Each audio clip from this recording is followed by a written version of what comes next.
And so, welcome back to another reaction video here on the channel. Today's video I think is going to be quite informative, and I peeked into it a minute. The video is by Stay Curious, by a guy called Jacob. He has amazing travel videos as well, so definitely check it out, his other videos as well. But this one's called History of the Philippines in 8 minutes. Video looks very professional. I think I'm going to learn some new stuff. Let's hop into it. Of 7,000 islands with a culture that has a mix of Spanish, American, Japanese, and other Asian influences mixed with their own individual way of life, making them one of the most unique and interesting countries in all of Asia. The earliest evidence of human habitation in the... Yeah, definitely. I also see it very much in the same way that Philippines and all of the area has a unique culture, unique history, and it just doesn't even feel like a place in Asia necessarily in some ways. The Filipino islands dates back a whopping 700,000 years ago to the island of Luzon, where rhino bones with distinct tool markings and stone tools were found in 2018. It is believed that those tools could have belonged to Homo erectus, a species of human that evolved before our own. In terms of modern humans, though, there is a lot of debate about when and from where they first arrived. The most accepted theory states that the earliest settlers were Austronesians who sailed from the island now known as Taiwan, and then later from Indonesia, Malaysia, India, and other parts of Asia. However, those people got there, they were incredibly fascinating from the very beginning. Settlements began emerging across the islands for the last few thousand years before Christ, but there was no unifying political force between them. Through the centuries, the different settlements on the different islands developed their own economies, social structures, and religions. And by 1300, there were several large settlements that became trading centers between the other islands and other countries, such as Malaysia and India. But things took a very big turn in the 15th century. Islam first became introduced to the Sulu archipelago and Mindanao through Brunei, and soon became the dominant religion throughout the islands. Over the next century, 2 sultanates were established, and they facilitated the social, political, and religious changes that came with Islam. Islam spread far and reached as far north as Manila, but the Philippines' time as a Muslim-majority region didn't last long. The time has come for the first wave of imperialism. The Spanish first arrived in the Philippines in March 1521 as Portuguese explorer Ferdinand Magellan led an expedition around. My guess would have been a little bit later. It's like, that's super interesting. Over 500 years ago. Wow. Around the world. He claimed the Islas de San Lazaro for Spain and spent some time traveling around the different islands trying to befriend the locals so he could convert them to Catholicism. However, not all the indigenous people were willing to befriend the outsider and convert to his religion, and he was eventually killed in battle a little over a month after his arrival. And so ended another famous explorer who threatened to kill everyone who wouldn't convert to Catholicism.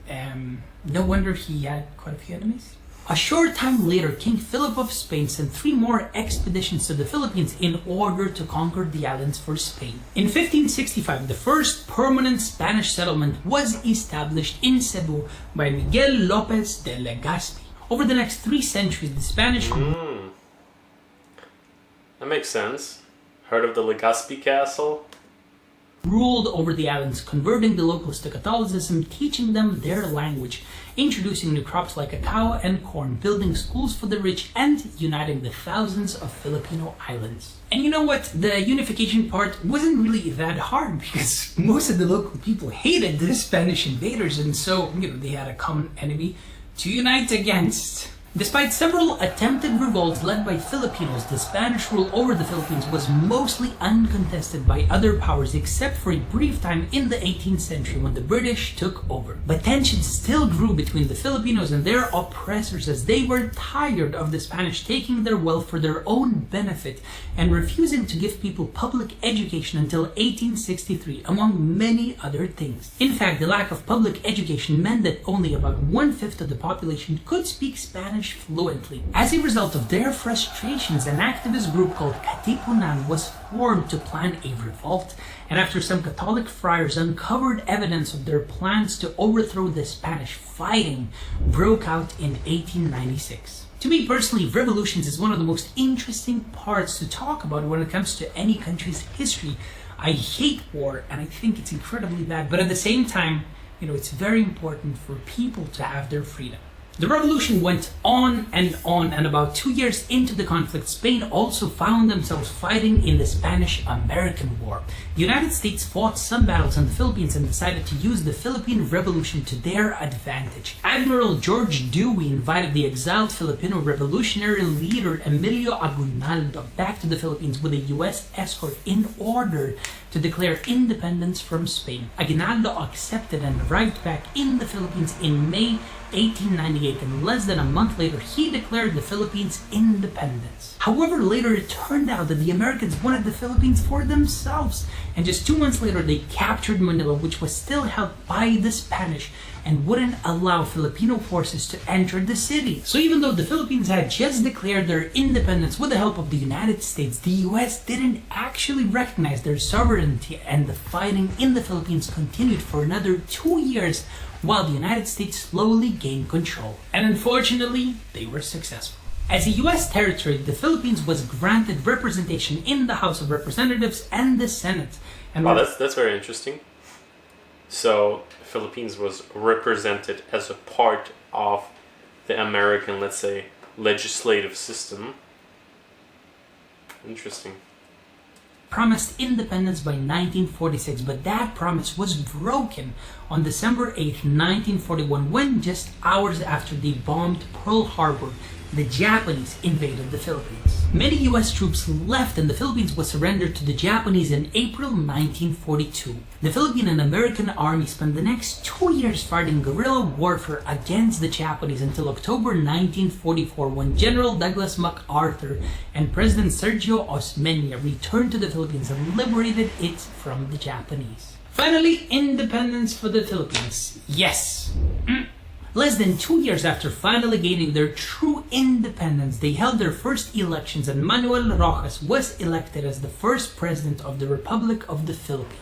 The first several years of Philippine independence were marked by economic and political reconstruction as they recovered from the damages left by the war and tried to establish a stable political system. However, there was still some unrest within the country as some disagreed with the Republic and pushed for communism. And that movement didn't really gain a lot of traction in the Philippines, so we can move on.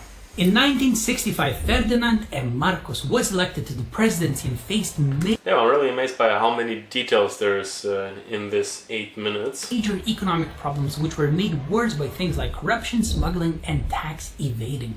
He worked to end those problems, and his efforts won him re-election, making him the first Philippine president to do so. However, towards the end of his second term, civil unrest caused by religious and political differences was worsening, and Marcos declared martial law in 1972, claiming it was to suppress dissent and protect the people, turning himself into a dictator overnight. His dictatorship was accused of human rights abuses against not only political opponents but journalists, student activists, farmers, and pretty much anyone who spoke out against him. Martial law lasted all the way until 1981, when Marcos' downfall began. Public anger towards the dictator only became stronger and stronger in the next few years, and in 1986 a snap election was called in which Corazon Aquino, the widow of one of Marcos's opponents, won. She was able to not only kick Marcos out of office but also create a new government that undid the policies of his oppressive regime. Since then, the Philippines has become a major player on the world stage, despite economic setbacks caused by the 1997 Asian financial crisis. Their economy has managed to become the 13th largest in all of Asia. They are also just some of the most positive and friendliest people you could ever meet. Their resilience and positivity in the face of many horrors they've been through should be an inspiration to the rest of the world. They embrace their history, the good and the bad, and they're proud of it. They deeply value their traditions, and they're always ready to celebrate them with their families as well as with new friends. You'll be hard-pressed to find a Filipino that isn't excited to talk about their own country.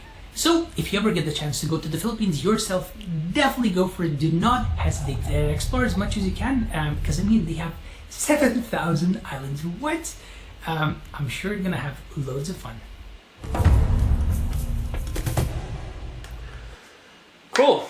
Absolutely awesome video. Definitely learned some new things, especially the part with you could call it dictatorship until, like, what was it? He said 1982.